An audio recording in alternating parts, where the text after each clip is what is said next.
തിരുവനന്തപുരം വർക്കലയിൽ സ്വാതന്ത്ര്യദിനാഘോഷങ്ങളുടെ ഭാഗമായി അംഗൻവാടി കുട്ടികളുടെ കയ്യിൽ രാഖി ധരിപ്പിക്കാൻ നിർദ്ദേശം നൽകിയ ചൈൽഡ് ഡെവലപ്മെന്റ് പ്രോജക്ട് ഓഫീസർക്കെതിരെ പ്രതിഷേധം ശക്തമാകുന്നു. വർക്കല താലൂക്ക് ഓഫീസിന് മുന്നിൽ പ്രതിഷേധിച്ച ഡിവൈഎഫ്ഐ പ്രവർത്തകരെ പോലീസ് അറസ്റ്റ് ചെയ്തു നീക്കി.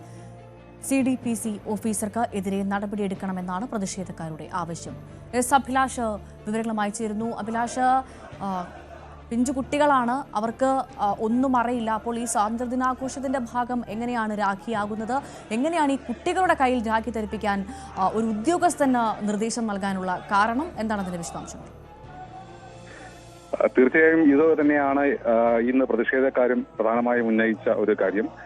സ്വാതന്ത്ര്യദിനാഘോഷത്തിന്റെ ഭാഗമായി ഈ CRPC ഉദ്യോഗസ്ഥ അംഗൻവാടി ടീച്ചർമാരോട് കുട്ടികൾക്ക് രാഖി ധരിപ്പിക്കണമെന്ന് നിർദ്ദേശം നൽകിയതാണ് തുടക്കമായത്. മാത്രമല്ല, രാഖി ധരിപ്പിച്ച ശേഷം ഇതിന്റെ ഫോട്ടോ എടുത്ത് ഗ്രൂപ്പിൽ ഇടണമെന്നും ശബ്ദ സന്ദേശത്തിൽ പറയുന്നുണ്ടായിരുന്നു. ഇതിന്റെ ഭാഗമായി വർക്കലയിലെ ഒട്ടുമിക്ക അംഗൻവാടികളിലും രാഖി കുട്ടികളെ ധരിപ്പിക്കുന്ന ഒരു സാഹചര്യവും ഉണ്ടായി.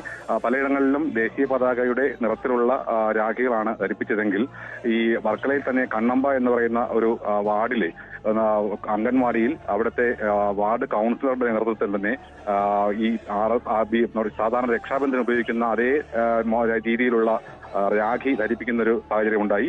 ഈ ചിത്രം സമൂഹ മാധ്യമത്തിൽ പ്രചരിച്ചതോടെയാണ് DYFI പ്രവർത്തകർ പ്രതിഷേധവുമായി ഇന്ന് എത്തിയത്. സംസ്ഥാന സർക്കാരോ അല്ലെങ്കിൽ കേന്ദ്ര ഗവൺമെന്റോ ഇത്തരത്തിൽ കുട്ടികളെ അംഗൻവാടി കുട്ടികളെ രാഖി ധരിപ്പിക്കണമെന്ന ഒരു നിർദ്ദേശം നൽകിയിരുന്നില്ല എന്നാണ് ഇവർ പറയുന്നത്. ഇതിന് വിരുദ്ധമായാണ് ഇന്ന് ഈ അംഗൻവാടി ടീച്ചർമാർക്ക് ഈ ചൈൽഡ് ഡെവലപ്മെന്റ് പ്രോജക്ട് ഓഫീസർ നിർദ്ദേശം നൽകിയെന്ന് പറയുന്നു. ഇതിന്റെ അടിസ്ഥാനത്തിൽ ഇവർക്ക് നടപടി വേണമെന്നാണ് ഈ DYFI പ്രവർത്തകർ ആവശ്യപ്പെട്ടത്.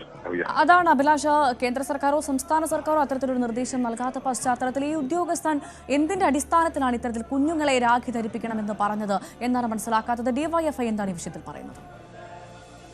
ഈ 4 മാസം കൂടി മാത്രമേ ഇവർക്ക് ഇനി സർവീസ് തുടരാൻ കഴിയുള്ളൂ. കാരണം ഇതിന്റെ പെൻഷൻ പ്രായമായിരിക്കുന്നു എന്നാണ് പറയുന്നത്. മാത്രമല്ല, ഇന്നും ഈ പ്രതിഷേധം നടക്കുമ്പോഴും ഈ ഉദ്യോഗസ്ഥ ലീവിലായിരുന്നു. അതുകൊണ്ട് തന്നെ വ്യക്തമായിട്ട് ഇതിന്റെ എവിടെ നിന്ന് കിട്ടിയ നിർദ്ദേശത്തിന്റെ അടിസ്ഥാനത്തിലാണ് ഈ താഴേക്ക് ഈ നിർദ്ദേശം കൈമാറിയത് എന്നുള്ള കാര്യം ഇപ്പോഴും അവ്യക്തമാണ്. അതുതന്നെയാണ് ഈ പ്രതിഷേധക്കാരും ആരോപിച്ചുകൊണ്ടേയിരിക്കുന്നത്. കാരണം എന്ത് കേന്ദ്ര ഗവൺമെന്റോ സംസ്ഥാന ഗവൺമെന്റോ നിർദ്ദേശം നൽകാതെ, അവർ സർക്കുലർ പോലും നൽകാതെ എന്തിന്റെ അടിസ്ഥാനത്തിലാണ് ഒരു ഉദ്യോഗസ്ഥ ഇത്തരത്തിൽ നിർദ്ദേശം നൽകിയത് എന്നുള്ളത് ഇപ്പോഴും അജ്ഞാതമാണ്. ഭവ്യ, അവർക്കെതിരെ നടപടി എടുക്കണമെന്നല്ലേ DYFI ആവശ്യപ്പെടുന്നത്? അത്തരത്തിലൊരു നടപടിക്ക് സാധ്യതയുണ്ടോ? ഉദ്യോഗസ്ഥർക്കെതിരെ നടപടി ആവശ്യപ്പെട്ടുകൊണ്ട് DYFI മുകളിലേക്ക് പരാതി നൽകാനുള്ള തീരുമാനമാണ് എടുത്തിട്ടുള്ളത്. എന്തായാലും ഈ പ്രതിഷേധത്തിന് ശേഷം ഇപ്പോൾ അറസ്റ്റ് ചെയ്ത് മാറ്റിയിരിക്കുകയാണ് ഇവരെ. തുടർന്ന് വരുന്ന ദിവസങ്ങളിൽ ഇതിനെതിരെ ശക്തമായ ഒരു നിയമ നടപടിയിലേക്ക് അല്ലെങ്കിൽ ഉയർന്ന ഉദ്യോഗസ്ഥർക്ക് പരാതി നൽകുന്ന ഉൾപ്പെടെയുള്ള കാര്യങ്ങളിലേക്ക് കടക്കുകയാണ് DYFI. അഭിലാഷ്, ഈ രാഖി എങ്ങനെയാണ് സ്വാതന്ത്ര്യദിനവുമായി ബന്ധപ്പെടുന്നതെന്ന് എനിക്ക് മനസ്സിലാകുന്നില്ല. ഈ അംഗനവാടി അധ്യാപകർ, ടീച്ചർ, അവരൊക്കെ എങ്ങനെയാണ് ഇതിന് സമ്മതം മൂളിയത്? ചൈൽഡ് ഡെവലപ്മെന്റ് പ്രോജക്ട് ഓഫീസർ തന്നെ നേരിട്ട് നിർദ്ദേശം നൽകി എന്നുള്ള ഇതുകൊണ്ട് തന്നെയാണ് ഈ അംഗൻവാടി ഉദ്യോഗസ്ഥർ ഇതിന് സമ്മതം മൂടിയത്. മാത്രമല്ല, കേന്ദ്ര ഗവൺമെന്റ് നേരത്തെ ഈ പട്ടാളക്കാർക്കും അത് 6 റാങ്കിൽ പെടുന്ന ഉദ്യോഗസ്ഥർക്കും ഈ ദേശീയ പതാകയുടെ രീതിയിലുള്ള രാഖി ധരിക്കണമെന്നൊരു ചെറിയ നിർദ്ദേശം നൽകിയിരുന്നു.